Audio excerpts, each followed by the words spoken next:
శాసనసభలో ఈరోజు టీడీపీ సభ్యుడు, అంతేకాకుండా ఎన్టీఆర్ కుమారుడు, ఇంకా చాలా మిగిలినవన్నీ చెప్పక్కర్లేదు కదా. నందమూరి బాలకృష్ణ మాట్లాడిన తీరు నిజంగా దిగ్భ్రాంతికరం.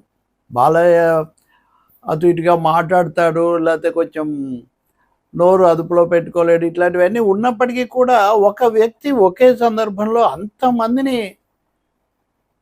బిగిన అవమానించడం గతంలో ఎప్పుడు జరిగి ఉండదు. చాలా కాలంగా ఈ శాసనసభలో రాజకీయ వివాదాలు చూస్తూ మాట్లాడుతున్నటువంటి నాలాంటి వాడిని కూడా ఎప్పుడు చూడలేదు. ఆయన ఎంతమందిని, సరే మాజీ ముఖ్యమంత్రి జగన్మోహన్ రెడ్డిని అంటే ఏదో అన్నాడు, వాళ్ళు ఎప్పుడు అంటూ ఉంటారు, వాళ్ళు ఏదన్నా ఎవరిని ఏదన్నా ఎవరికి ఉండేది వాళ్ళకు ఉంటుంది కదా. సో పరిశ్రమకు చెందిన చాలా ప్రసిద్ధమైన దర్శకులు, నిర్మాతలు, హీరోలు అందరూ కలిసి వెళ్ళింది ఒక ముఖ్యమంత్రిని కలుసుకోవడానికి కదా, ఒక సైకో గారిని కలుసుకోవడానికి కాదు.